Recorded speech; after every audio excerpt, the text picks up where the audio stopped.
I started running when I joined a team my dad saw at a local park training. I never dreamed of joining a running team. And if I'm completely honest, I didn't even know running was a sport.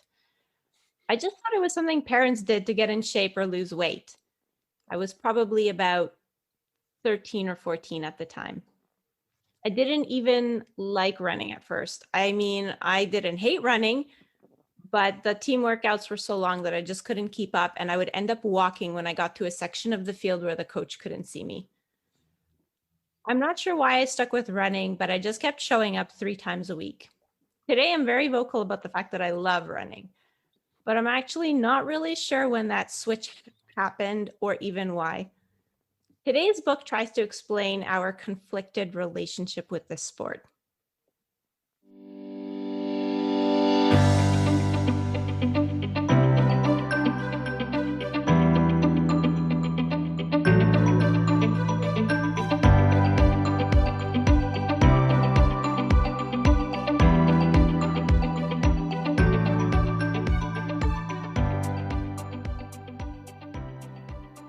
So, hi, and welcome to the Running Book Reviews podcast, where we review running books to help you decide if you'd like to read the book for yourself.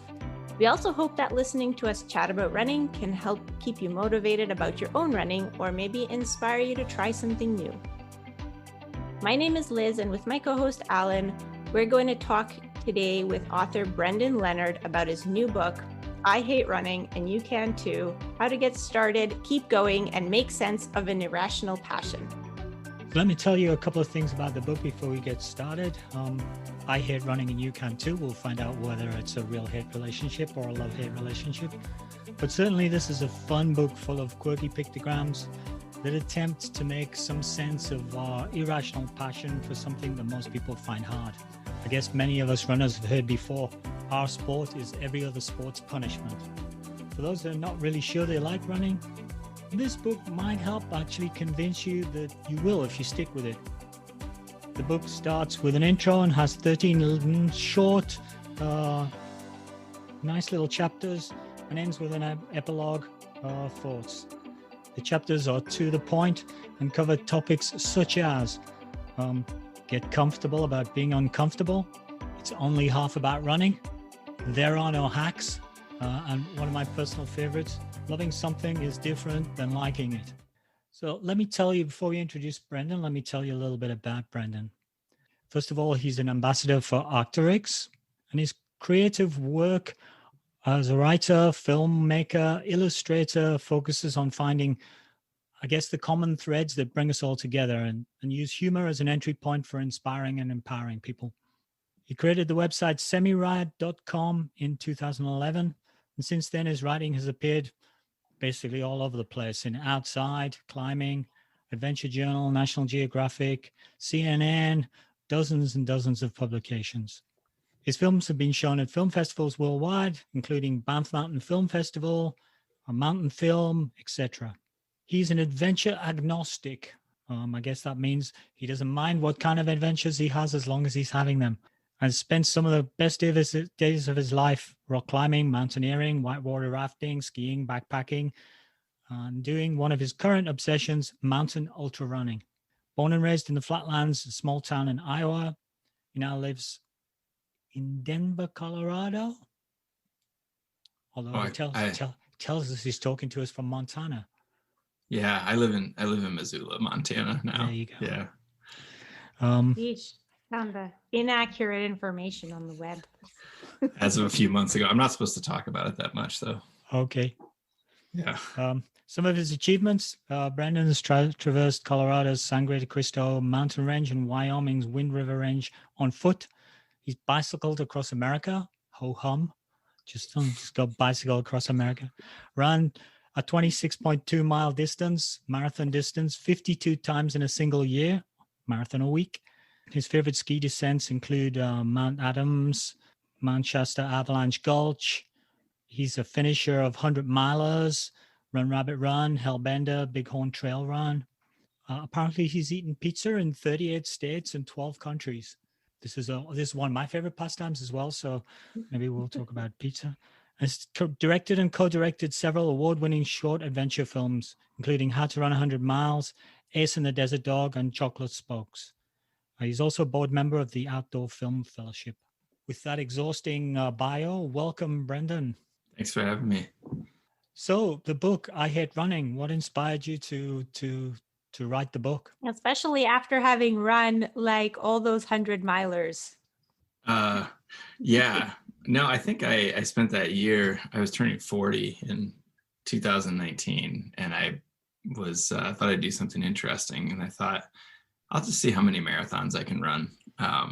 So I just would run out the front door of my house and start my watch and run 26.2 miles. And I did it week after week. And I don't listen to music or anything when I run. And I usually run by myself. So I had a lot of thinking time. And in that thinking time, I had a lot of things come up about running. And I thought, I'm spending a lot of time doing this. I'm getting some benefits out of it. I still don't like it that much. Maybe I could share these with people. And I guess the idea for the book was kind of, I wanted to reach people who maybe didn't think they were runners, and sort of make, help them understand that you can do it, even if you don't look like an Olympic athlete, or have 5% body fat or whatever. And then also I kind of wanted the book to reach people who had been running for a long time and give people a way to communicate their relationship with it a little bit to people. Because I feel like if you are a runner who runs marathons or, a certain number of miles a week or ultra marathons or whatever, you're the weird person at the office, or you're the weird person at the family reunion, and people may not understand you. And I hope that something in the book would give people a way to explain that to their loved ones or friends or coworkers or whatever. This chart on, page 87 or whatever, this is me. This is why I do this. And so I hope that was part of the inspiration, was to just sort of. So is that why you use the hate, although the hate has a heart in the middle of it? Yeah. Because you were targeting people who perhaps are not inclined to run? Yeah, well, I think there's like very few people that have a pure love for it, where they are really looking forward to it all day, every single time they do it. I have a few people in my life that I've talked to who feel that way, but they are pro athletes. So it's literally their full-time job to do it. So I don't know how believable it is. I guess most people wouldn't say, I was just thinking about it while I was reading your book, and most people wouldn't say, I love running. Most people would say, I love it after I've run. Yeah, I love having run. That's I don't know if when I'm doing it, it's not really fun until I hit a certain number of minutes or miles. I'm like, okay. And I think it's probably a chemical thing at that point where I'm like, this isn't so bad. I keep going.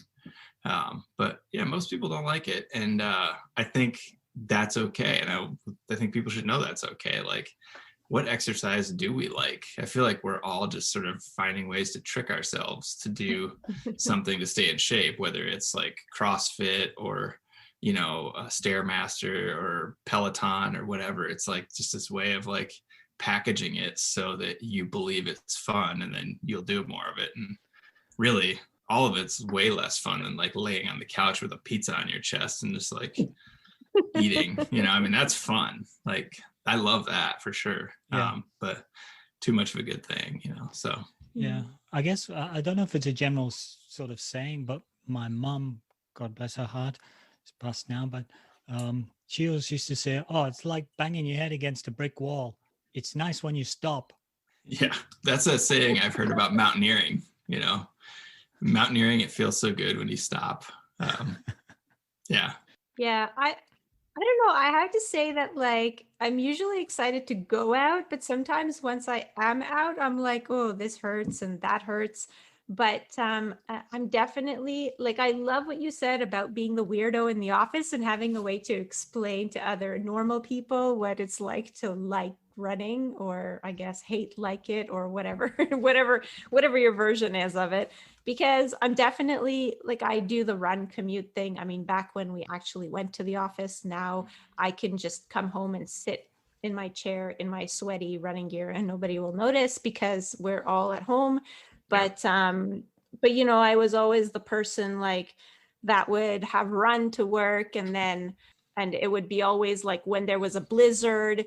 And like, honestly, I used to feel safer running to work in a bad snowstorm than driving to work, because my little Toyota Yaris would just kind of like, you know, it would be going through the snow and you'd hear the motor kind of working a bit hard, and you were just hoping that you didn't get stuck in a snowbank. And when I was running, I felt like I was in control. Like, I would put like those spikes under my shoes and I would go for a run. I knew that my time wouldn't differ by all that much. Like, so let's say in a car, it might take me 15 minutes to get to work on a good day, but it's going to take me 45 minutes to get to work on a bad day. But running, it's like, well, it's going to take me 35 minutes to get to work, or let's say 32 minutes on a good day, and it's going to take me like 36 minutes on a bad day. So it's like the difference is so little, so it's so predictable.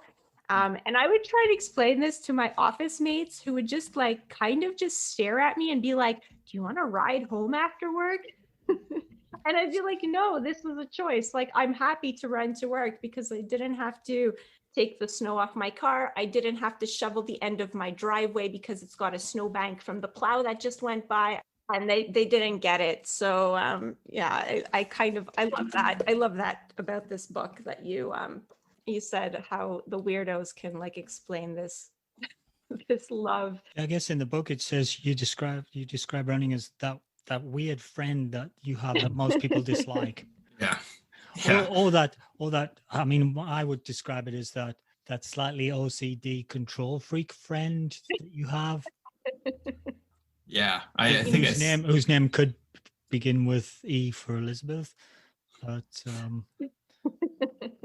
yeah, I think there's another reference in there where it's like, if I was dating running, I definitely would have broken up with it by now. Like, this is yeah, not a good relationship.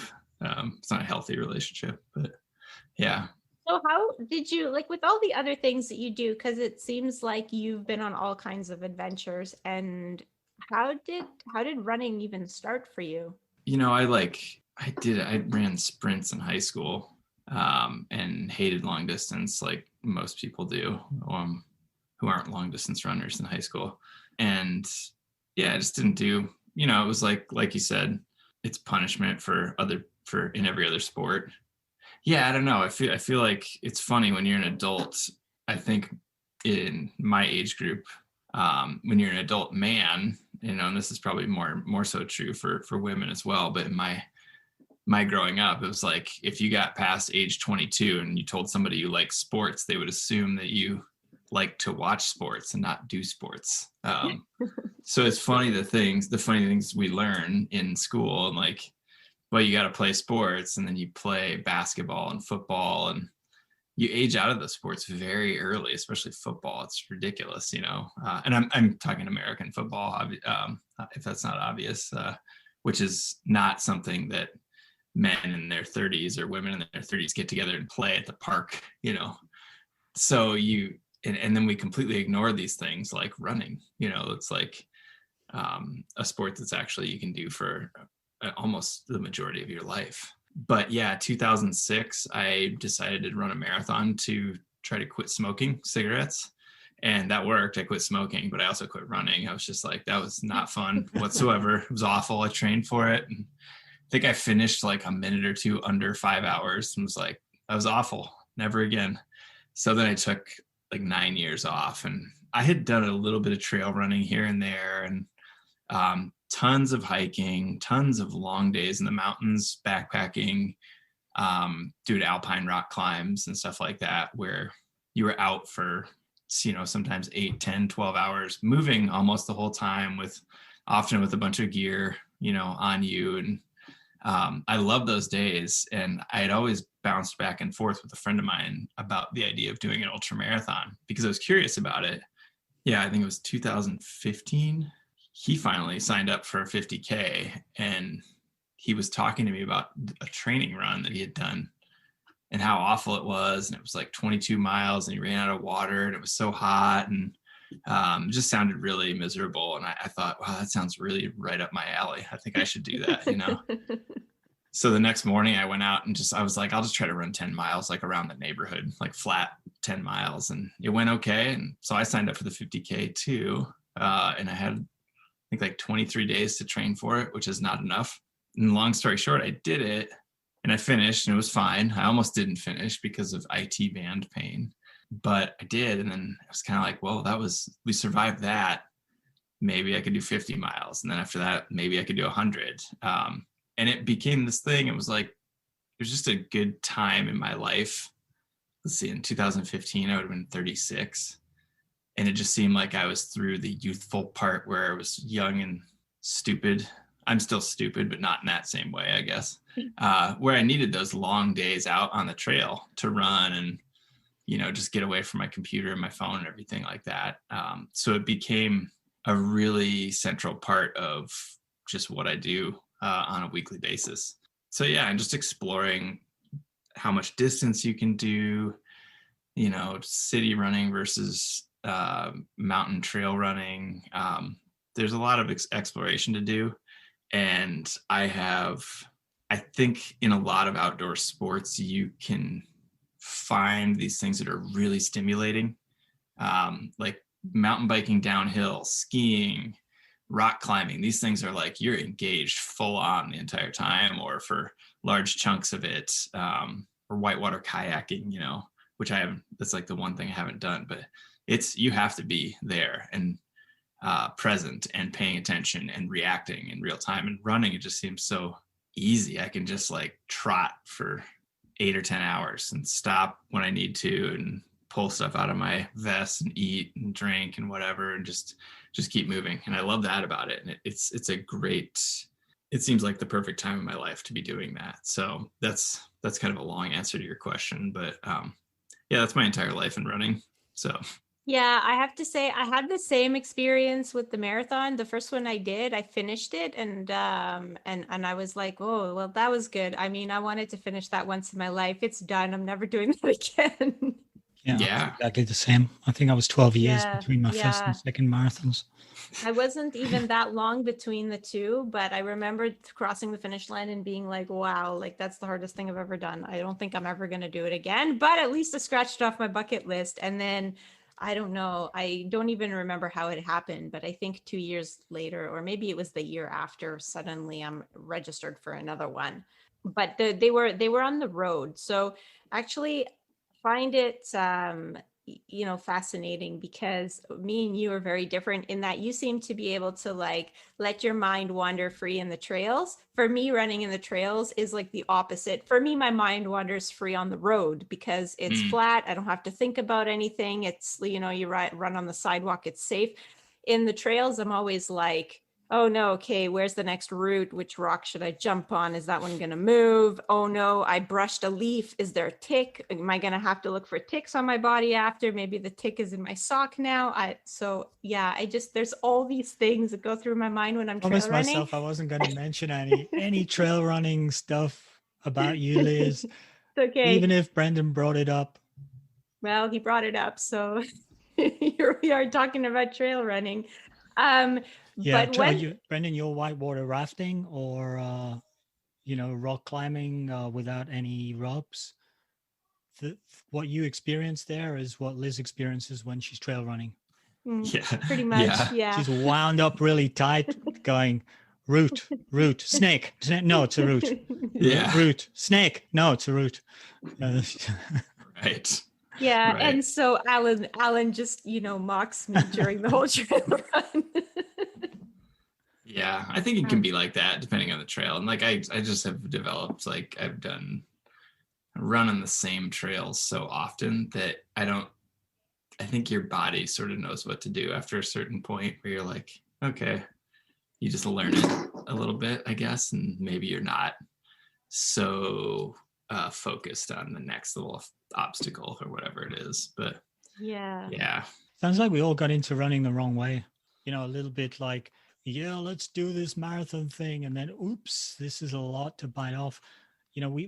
Liz and I have started coaching. And, one of the things we do with Couch to 5K programs is very, very careful about trying to introduce people very slowly into running. You seem to have accepted that as well. I can see by reading one of your chapters where you say walking is running. Yeah, eventually becomes fast. Yeah. I mean, like, who do we want to speak to? I can't speak to people who already run and enjoy it, like, and know what they're doing, like I can say, yes, I mean, you can. Well, they ain't listening anyway, probably. I know. They're right? out there Yeah. having fun. Yeah. Like, why would I listen to this? Yeah, no. So it's, and I mean, I didn't invent the idea of walking and running. Of course, Jeff Galloway probably did. I'm not sure who did, but yeah, it's funny. Like people will ask, like, how could you run for 50 miles straight or 100 miles straight? And I'm like, nobody does, like nobody, like everybody has to stop and use the bathroom or like grab some cookies or whatever. And that's one of the comments we get on our 100-mile race video a lot, which is people are like, God, all they did was walk. And I'm like, well, okay. I mean, the first 4 miles of that, first 3 miles of that race, you gain 3,000 feet. Like the winner doesn't run up that hill, So, Yeah. But yeah, I think like if you want to reach people, you're like, you can't, we have, as adults, we may have bad memories of just like running in high school physical education classes where it was just miserable. And I have had so much fun running without trying to go fast in my adult life that I kind of want to share that with people. And I'm like, yeah, it's okay to walk. Like what, who's watching you? It's not like you got to report to your boss when you're done. Like if you're like, feel like you're out of shape and you can't run a mile, then run like a half mile. And, maybe you work your way up to a mile, walk part of it. That's kind of where that comes from. And I think it's like easing people into it is, like you said, like a really important thing for sure.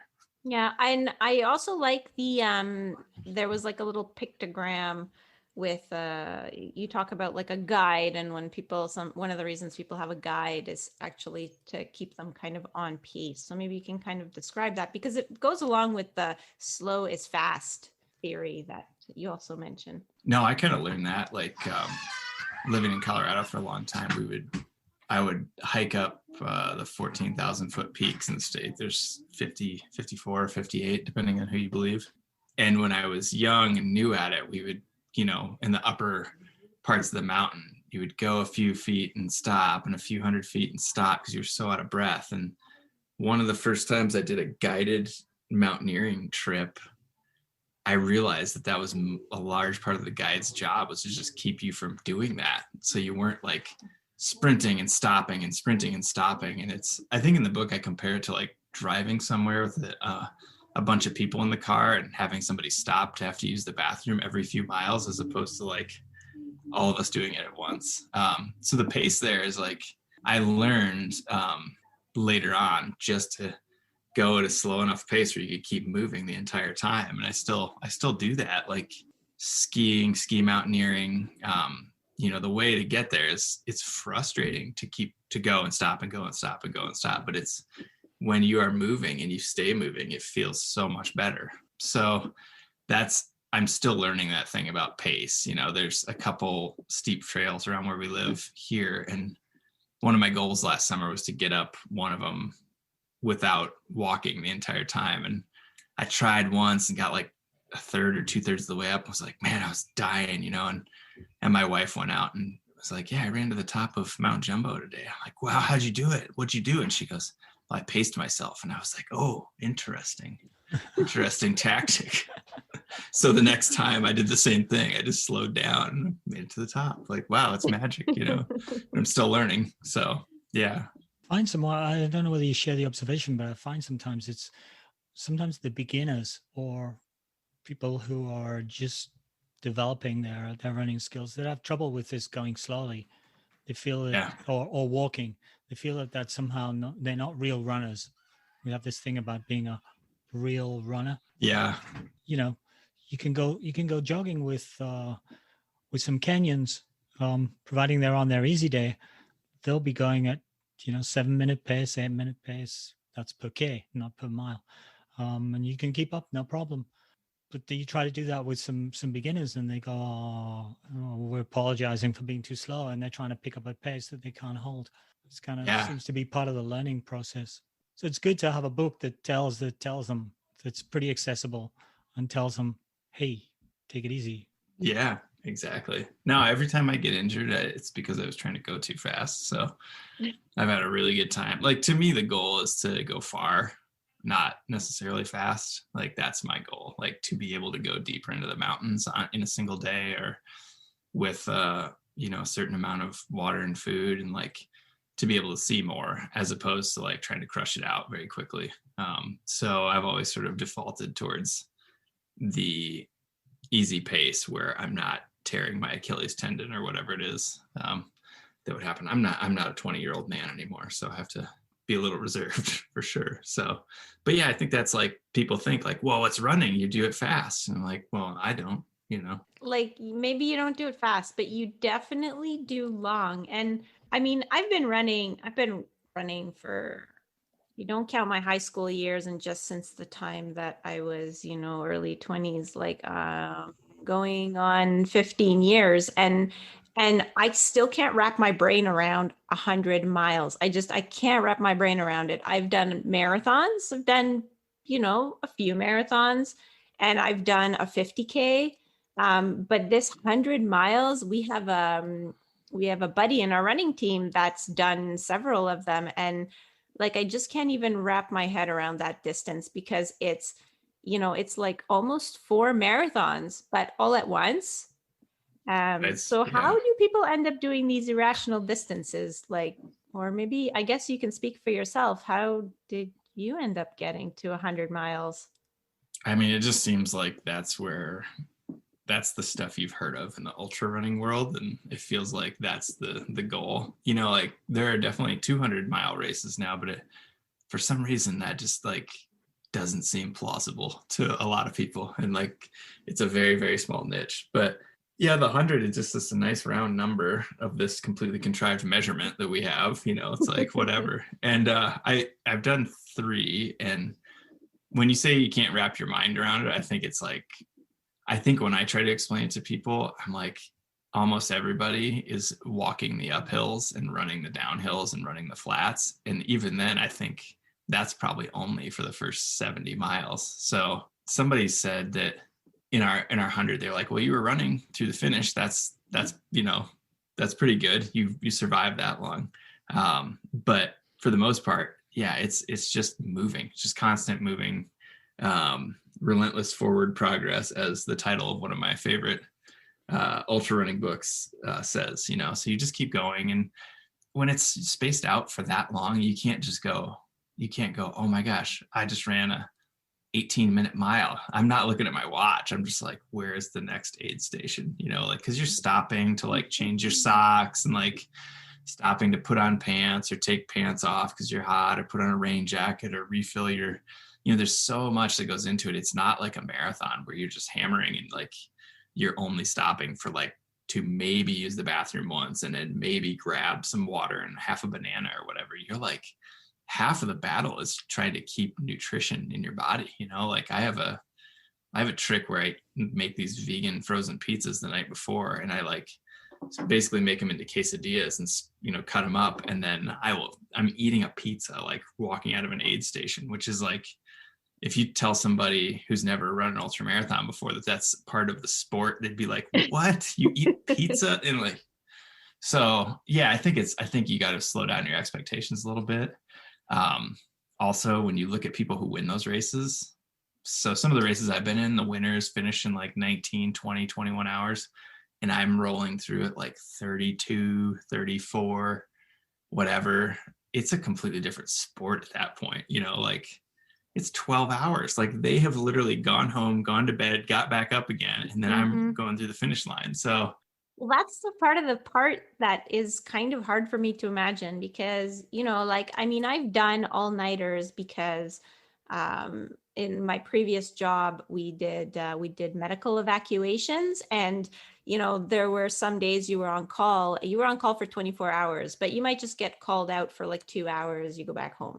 But there was one time when I got a call that was long, and the transport was long, and I got back and I got another call. I was out for like more than 24 hours. And I remember what kind of a zombie I looked like when I came home, and that like I couldn't even look at look at the outside because it was so bright after having spent all night and like the previous day awake.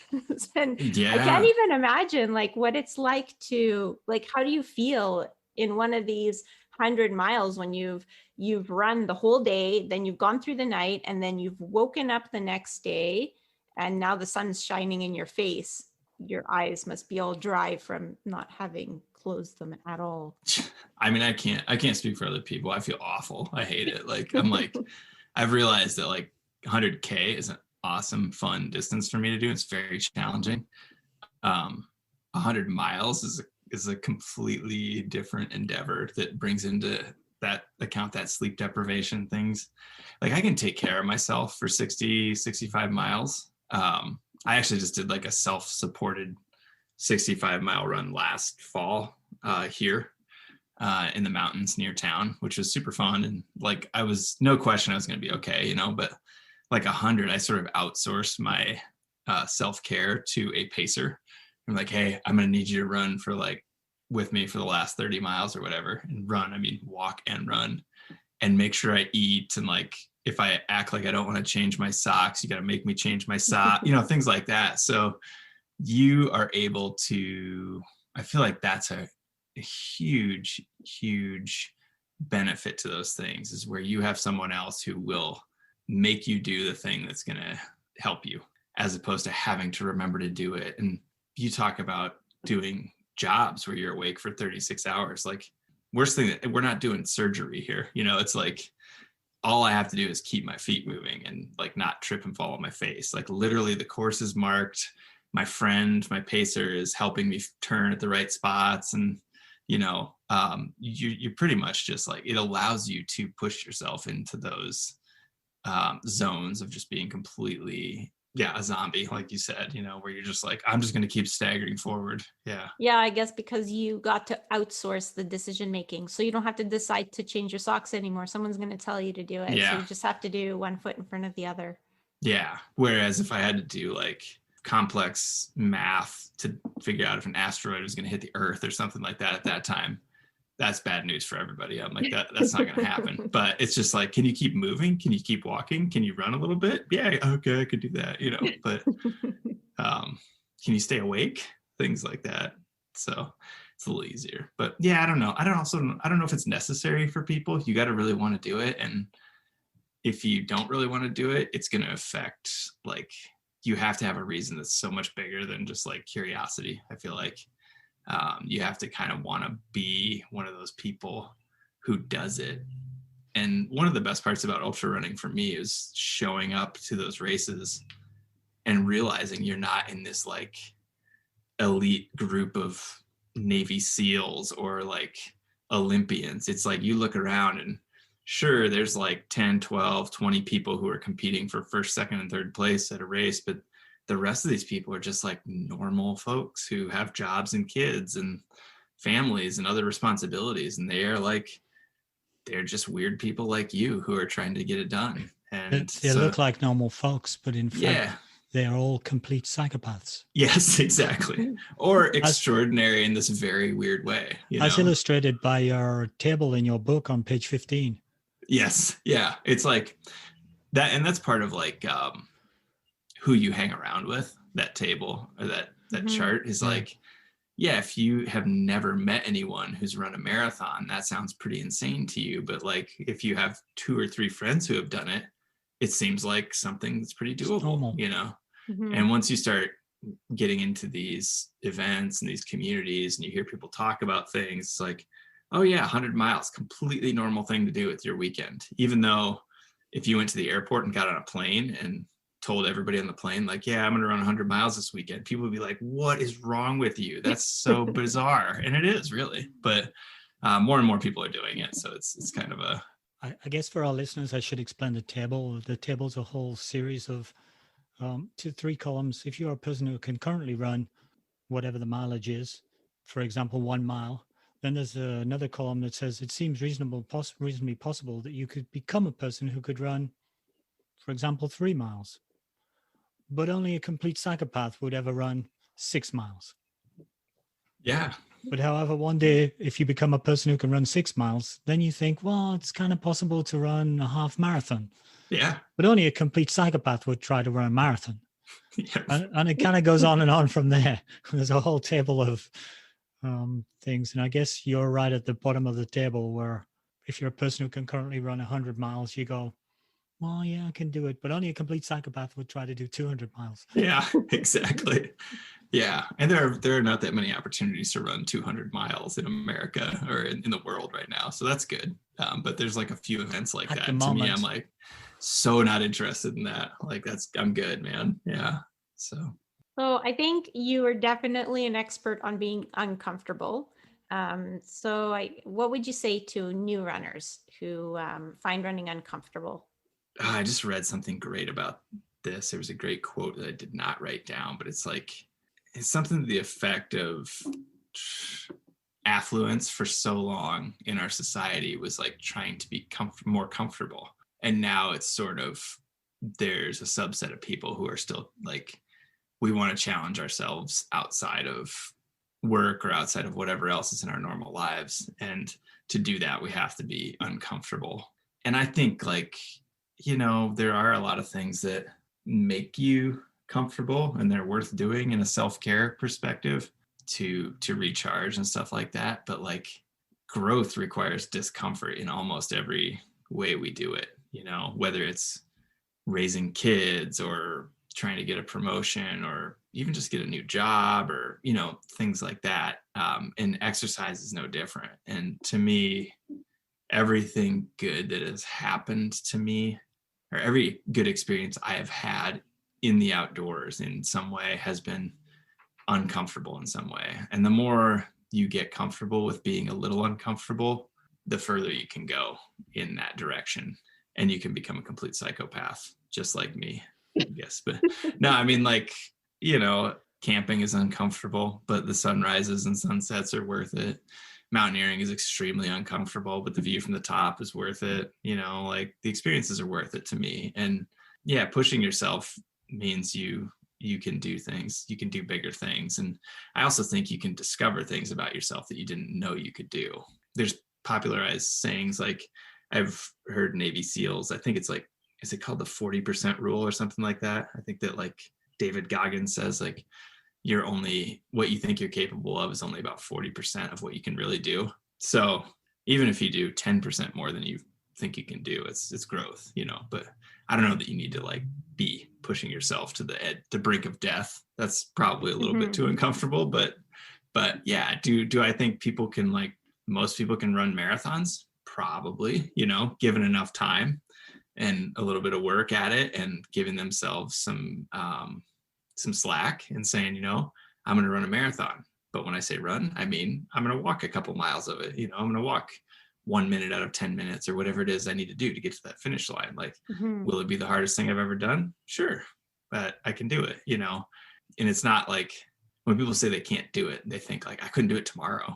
Of course you can't, if you haven't been running, but like, if you try and apply yourself for months or years, you could get there for sure. So yeah, I guess I think everything good. I think a lot of good things come from pushing yourself through discomfort. Well, I guess if we put that all together, it's like people are already making themselves uncomfortable, just not by running. They're doing it in other areas of their life, I guess. So why not running?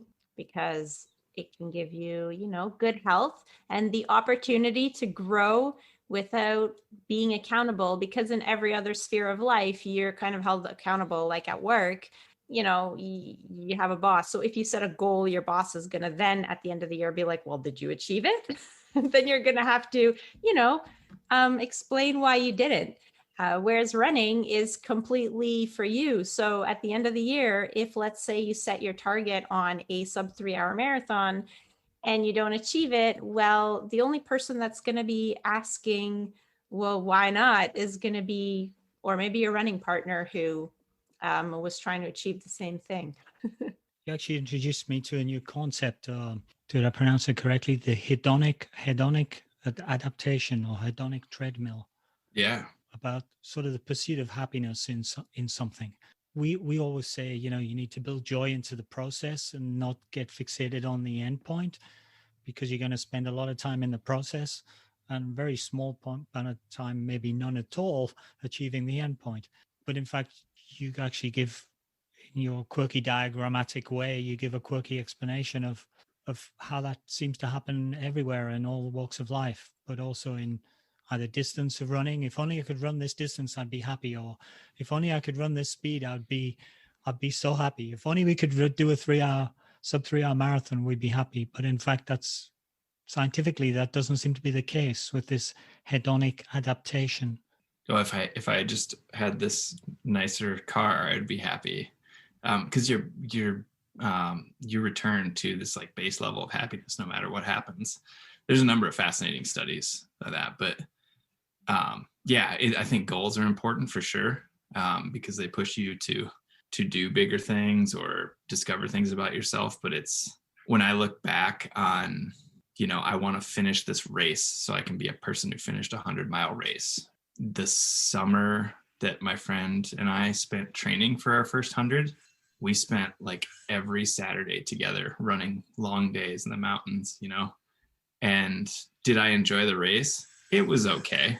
Do I have a belt buckle? Yeah, that's nice. But the real gift there was getting to spend all that time with my friend all summer, and figuring out what we could do and what we were capable of. Was I happy with just the one race? Nope. I was happy when it was over. It was great. But you move on to the next thing. Just like if you buy a fancy new car, it's pretty great for a month or so. And then kind of like, okay, what else is going to make me happy? So yeah, it just so happens that concept is actually referred to as the hedonic treadmill, which is really funny in a running context to use it for that too. And the message, just to put a full stop on that, the message to everybody is, set a goal, but be prepared to engage fully in the process of pursuing that goal, not just hoping to arrive at that goal, because you're going to spend all the time in the process, and that's where all the happiness is. Yeah. In the process, I feel like you give yourself all of these beautiful mornings and evenings or whatever, these days that you spend outside running, and like you have so many hours of doing that to get ready for a race that may be like 2 hours or 4 hours, or in the worst cases like 36 hours, but you spend all that time training, and that's a pretty great way to live life.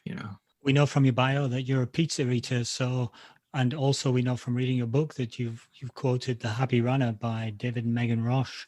So to put both of those together in the analogy of pursuit of happiness, focusing on the goal, the Roches tell us in The Happy Runner, is like trying to get to the end of something and have a nice pizza. Focusing on the process is having all kinds of pizzas all the time. Yes. Which for you and I, Brendan, is the way to go. And yeah, I'm a big fan of David and Megan as well. But yes, they get it for sure. Oh, what do you want to say to the group of people that are not yet convinced that they could get something out of running because they're too busy to run?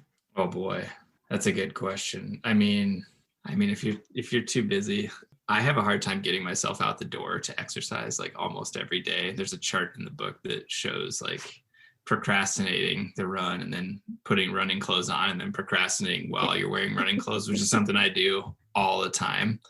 You're like sitting down 2 hours later and you're like, I'm in running clothes. Like, why am I vacuuming? I hate vacuuming. Yeah. I'm actually worse than that, because I put my running clothes on like one item at a time. Around in my shorts for a while, and and then you might put a top on or one sock. Yeah, one sock.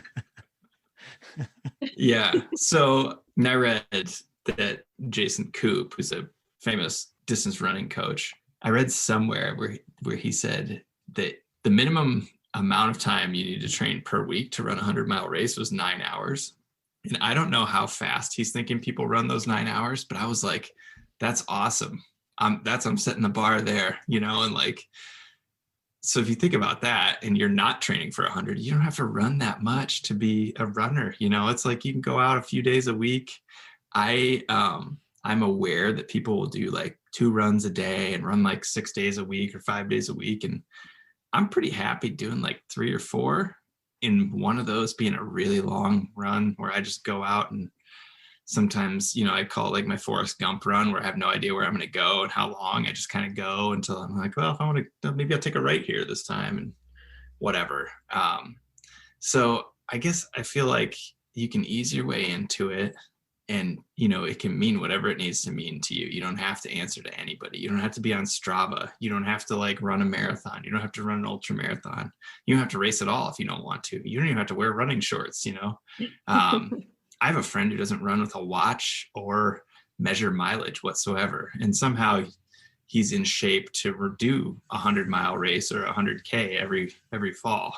But he's just like, yeah, I just go out there and I just have fun and I just run. I'm like, that's a little too way woo out there for me. I would not do anything if I didn't keep track. But you can make it what you need to. And I think the more representation we see in the media nowadays of people who are not, we don't look like gazelles. We're not like extremely ripped running like 6-minute miles. There's a lot of people out there doing it. So yeah, I guess the theme of most of my work is, I'm an idiot. If I can do it, you probably can too. All it takes is a little bit of persistence and grit. Yeah, and you don't have to start at the top end, like top end of the distance. I mean, we did a running program for people to start running, which had, I think, 26 minutes of running in the first week. Yeah. Yeah. Okay, you got to do a bit of warm-ups and you got to do some walk breaks and stuff like that. But yeah, man, like walking is a great exercise. We don't do enough of it. Like, thankfully I have a dog, who, like, I am guilted into taking him out a couple times a day, but to just like start out running and being like, I don't feel like running today. Cool. Just walk to that Ralph? Yeah, Ralph. Yeah. Yeah, I didn't dare mention your dog in the bio, just in case, dogs have shorter lives. And I thought, if I got mentioning the name of his dog in the bio and his dog died last week, it's going to go really badly at the start of the podcast. So he's right here on the floor. So he's doing okay. So quiet. Yeah, he's very chill dog. Yeah. And I guess he doesn't care about the weather. That was one of my favorite pictograms, was the one with the ideal weather for the year. And basically, I guess for the listeners, I'll just explain. There were many different colors on the calendar. So I think yellow was the ideal running weather days. And then you had a bunch of other ones, too snowy and windy, too windy and rainy, anyway, there was a whole bunch of other colors, and all the days of the year were filled up with all the other colors. And there were like 3 yellow squares. Yeah, which is like perfect days for, and that's a chart about excuses. And some people have taken that as a chart about why they live in San Diego or something. But most of us don't live in San Diego. So, but yeah, it's like, I can find an excuse no matter what, for sure. Like, I only want to run when it's like between 60 and 65 degrees, with a little bit of sunshine and a little bit of clouds, no wind, no moisture. So yeah, just sign me up for those days, but I wouldn't run much if that was the case. So no. Yeah. Especially not in Montreal. Not all in Montreal. Right. Yeah, I think we haven't really talked a bit too much about the diagrams and the pictograms. I guess in the vogue of your semirad.com website, they're in that sort of style. Mm-hmm.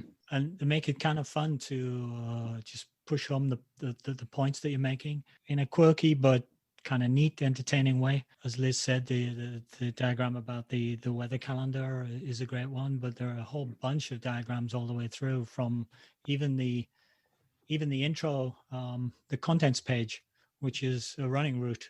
Yeah, that was I actually had traced the New York City Marathon route, and that was the original table of contents, but it is a little weird, so we kind of stretched it out in different places to fill the pages. Okay, so I didn't notice any bridges.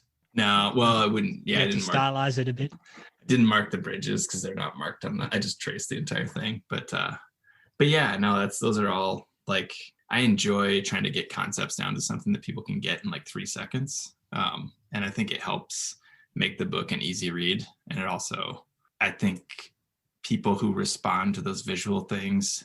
They can respond to the visual stuff. They can respond to what's written in there. They can respond to the little quotes from other people.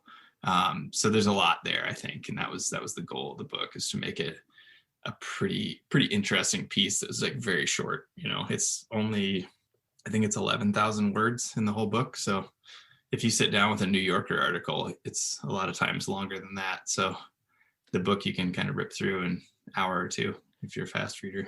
As the podcast Running Book Reviews, we really appreciated that, Brendan, because we get these massive books sometimes that we have to read, and we're on a schedule. We go, oh my God. Actually, Liz never has a problem because she's an absolute reading junkie. She's a reading machine. She pours through the book, and then I'm only up to chapter 5.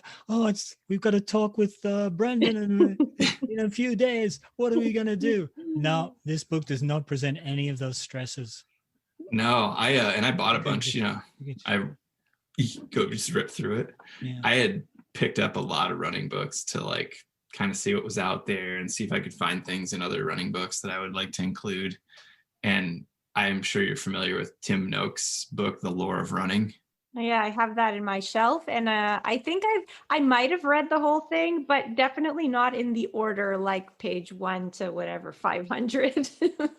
I ordered it with a few other books, and I don't know that I looked at the page count when I was like ordering it, and I got it shipped to me, and I was like, oh, I don't know if I'm going through this book. I mean, it's like, isn't it like 1,200 pages or something like that? It's sitting right here.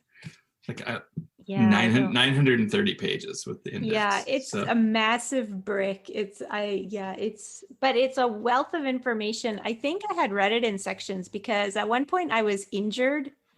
So I read the section on, I don't remember what injury, and because he goes through all the science.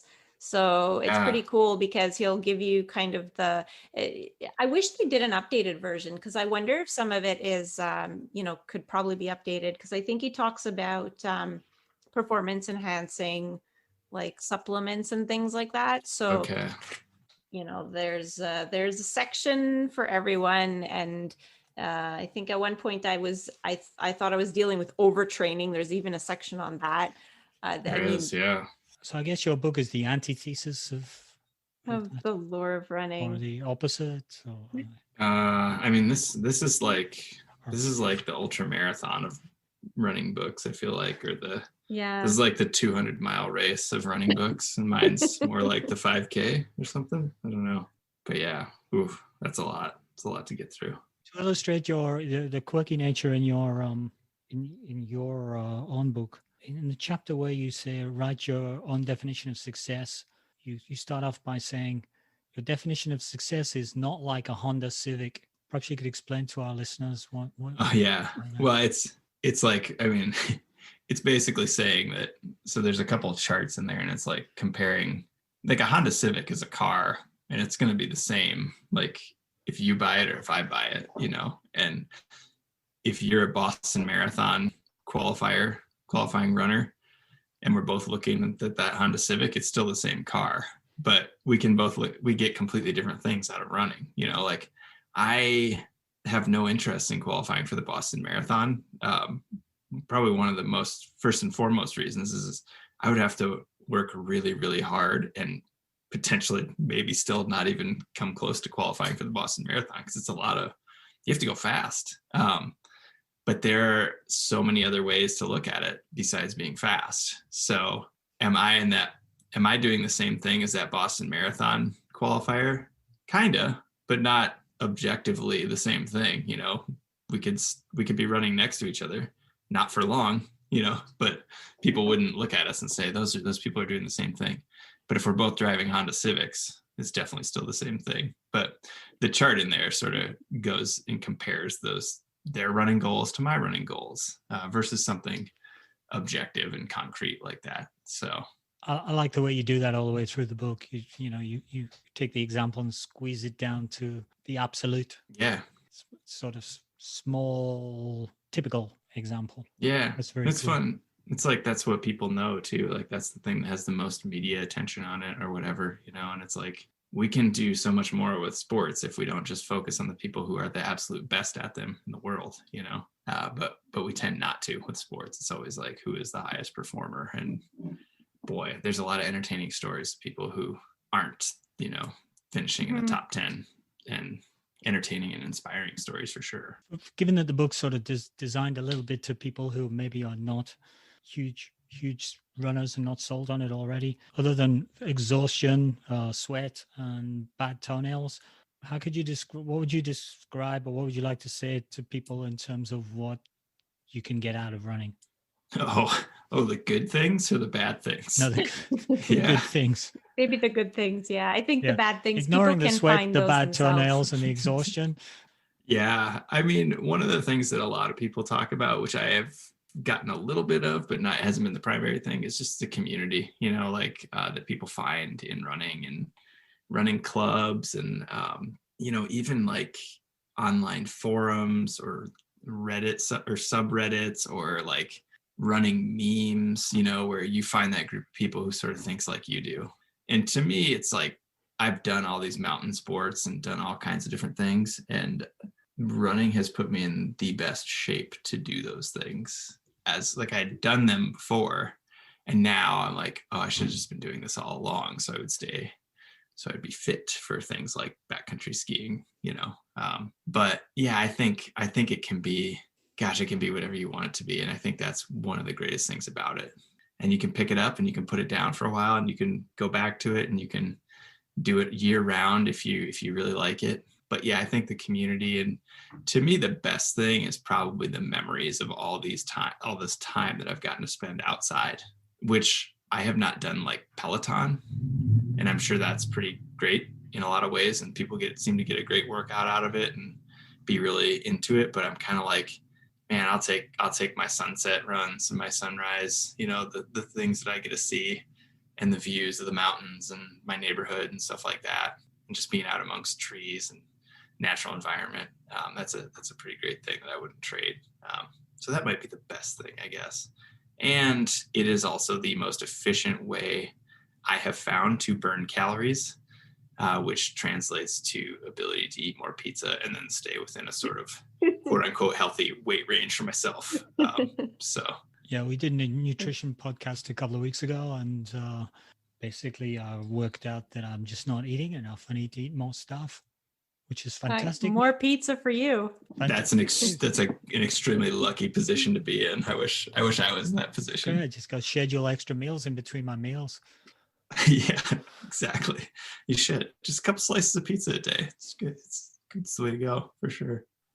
We kind of went over it. I think there's a lot of different runners that can get a lot of different things out of this book. But what were you kind of hoping that people take away? I think a lot of my work centers around convincing people that they can do a little bit more in some way, or whether that's as simple as just being nice to people on a daily basis, or dreaming a little bigger, or seeing their life in a different way, or being, having gratitude for it. And I think that's kind of what I'm hoping will happen with this book too. I read in the research for this book that I think Oprah ran the Chicago Marathon in like the early 2000s maybe. And there was a few articles about how it was like, the word, I'm going to use the wrong word, but like basically cheapening the sport of running by bringing it down to the every person. And, because Oprah wasn't like whatever elite athlete. Yeah. And I think like, that's the point of view of a douchebag. Like, I just can't stand that about people, like where it's like this gatekeeping thing, and it turns into this. I mean, sure, I get it. You can be super precious about your sports and everything, but like, I would love it to be more inclusive to everyone. And when I see people who are a little bit bigger running marathons, that's awesome. When I see people of different economic backgrounds, that's fantastic. When I see people of different races and ethnicities taking up running, that previously you could definitely have said running was like a rich white people thing, in the past few decades. And I love where it is going. And I love to see more and more people of different backgrounds. And I absolutely love to see diversity of human experiences go into this thing that we like to do, and people bringing their own stuff to it. So to me, the more people who do it, the better. Like, sure, is it hard to get into the New York City Marathon? Yeah, but is that going to be, is it going to be made easier if we discourage more people from running? Probably not. If we encourage more people, is it going to get harder? Probably not that much harder. It's not like the outdoors is going to get that crowded. Yeah. I guess it will to a point, but it's like, I'm like, nah, I don't know. I want more people to have as much fun as I've had doing it. And as much misery as well too, as I've had doing it, I guess. So I think you say something in the book about the world always looking better after the run. Yeah, which is something that happens every time I go running still. And I'm so surprised. I'm like, man, I'm just having a bad day. And then I go run 5 miles and I come back and I'm like, the world's an okay place, and it's like, I'm like, why am I learning this lesson every single time I go running? It's like, it's funny the things we do to like, oh yeah, I better check Twitter again, or I better read the news headlines again, like as if that's going to help. You know what helps? Leaving that computer behind. Yeah. Going outside for an hour, moving for an hour, half an hour, whatever, that helps. And moving while chatting with a buddy for half an hour. Yeah, even if that buddy is just in your head, in my case, a lot of times. So yeah, no, but that's an awesome thing too. And yeah, having a running partner can just increase your accountability so much too. It's like, I can tell myself, yeah, at 5 p.m. today, I'm going to go for a run. And like, I could talk myself out of that for sure. But if I have a friend meeting me at 5 p.m., then I'm letting them down. So I gotta. Yeah. So it's going to just prevent you from vacuuming in your running gear. Yes, right? Exactly. Yeah. Yeah. So I'll have to try to make time for that vacuuming some other, maybe tomorrow, So, where can people get a copy of your book? What's the best place for them to get a copy? Anywhere, or would you like to direct them somewhere? I always tell people to buy books from the bookstore they want to close the least, which I think is, you can tell people buy it anywhere books are sold, but sure, if you have a local bookshop, that's the best place.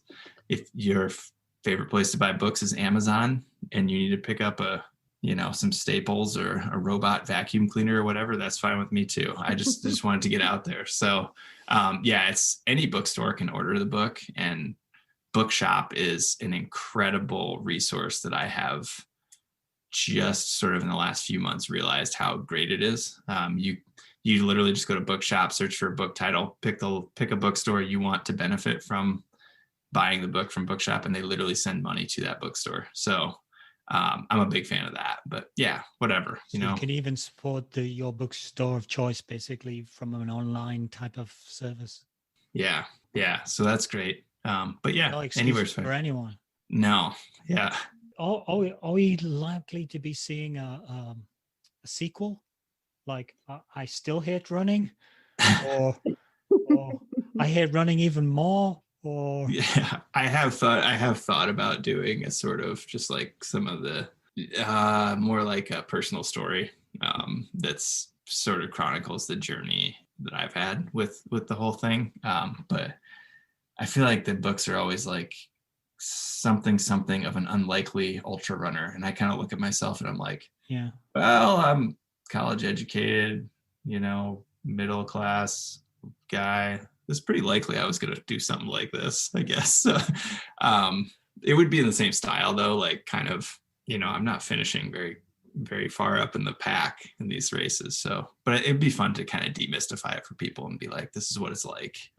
I think there are not that many sort of memoir works by people who are quote unquote normal people. There's a ton of like very elite athletes who have written about running in their careers, which is, they're inspiring on a whole different level. But yeah, I think it'd be fun to kind of go over some of that stuff and what I've learned along the way. We'll see if there's demand. Maybe that would be a good place to. I would certainly encourage you to do it, and we would certainly be pursuing you hotly for a revisit on the podcast. Yeah. I don't by think that that's time, justification in itself, but yeah, by that time, this could be a huge like a really huge podcast. Yeah, like it could be massive. It could, and maybe there'll be like tons of, millions of book readers out there now reading running books. I might have, by the time the book's done, I might have to beg you to be on the podcast at that point. No. Yeah. Yeah. Now you've already got your foot in the door, so it's okay. Okay. I'll be like, remember me? Yeah. So where can people follow you or reach out to you if they want to ask you questions or comment on your cute little pictograms? So all my social media handles are at semi_rad. So that's Instagram and Twitter, and my website is semirad.com. And if you want to come to my house, I can give you the address. No, I'm just kidding. I'm not going to do that. But yeah, I'm reachable through those media. Okay, that's great. Let me give you my sort of 5-line summary on the book from my perspective. It's clearly a very easy read, which is good. And it's a book even for people who don't often read books, I would say. So, and if you don't read books about running, it's also a book for people who don't read books about running. So it's friendly and colorful. It presents the basic truths in a quirky way. It's great to dip in to motivate yourself. The reading's quick, but although it's a quick read, I think the thinking about what you just read might take you a bit longer, and I hope it would take you a bit longer. And we've ended up having conversations not about necessarily the detail of what's in the book, but what it sort of sparks us to start talking about, why is it that we're running? What are our objectives? Why are we going this fast? How many pizzas could we eat if we, et cetera, et cetera. And if Scott Jurek describes Brendan as a mad genius, who am I to disagree? That was very nice of him to say. Yeah. That's very good. So I love the little pictograms. So fun, colorful illustrations throughout. And you can just kind of dip in and look at some of them. And, it doesn't really matter what level you're at. You're going to recognize yourself in several of them. Here in Montreal, the one with the ideal weather conditions is very appropriate because 3 days out of the year, I think that might even be an overestimate.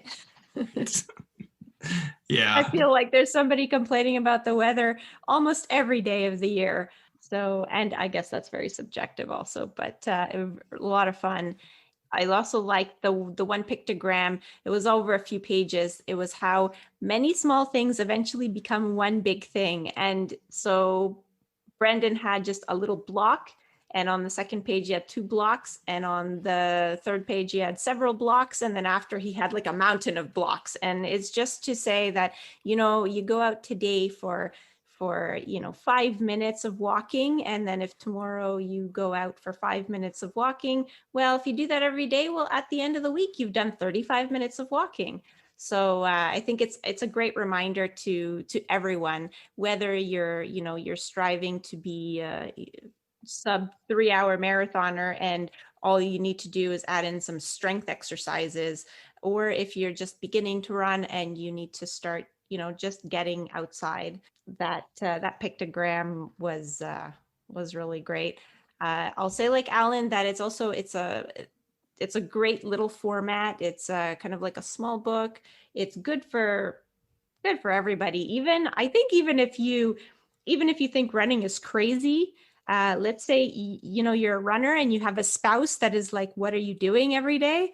I think that you could get this for them for Christmas. And they would have a lot of fun, I think, reading it. So I would say it's pretty much for everybody. In some ways motivational, and then in some ways funny. Great for everybody, I think. Brendan's book acknowledges that many runners can feel uncertain about their relationship with running. So, maybe you've been running for a long time, but you're not really sure why you like it or if you like it. Well, he's there to tell you that you're not alone. And you need constant reminders when you're procrastinating that you're also not alone. No. Oh yeah, we're all out here procrastinating with you. Okay, without any further procrastination, I'd just like to thank you for your time, Brendan, and we'll get on to the outro. Awesome. Thanks for having me. So thanks for listening to another episode of Running Book Reviews. Big thank you to the publisher Artisan Books providing review copies of Brendan's book. And a big thanks to Brendan for spending time with us today, and also for responding directly to our request to have this discussion. I just sent you a random message on Instagram Messenger, I think, and we were able to set up this meeting, which is fantastic. See the accessibility, guys? Go for it. He's already inviting you around his house for a beer. If you'd like to leave us feedback about how we can improve our podcast, or you want to suggest a book that you'd like us to review in future episodes, please leave us a comment on social media. We are Running Book Reviews on Facebook and Instagram, and on Twitter we are reviews_running. Also, be sure to follow us on social media to find out about new episodes as they are released, or you can just subscribe to our podcast on your favorite streaming platform. That's all from Running Book Reviews for this week. Bye. Bye.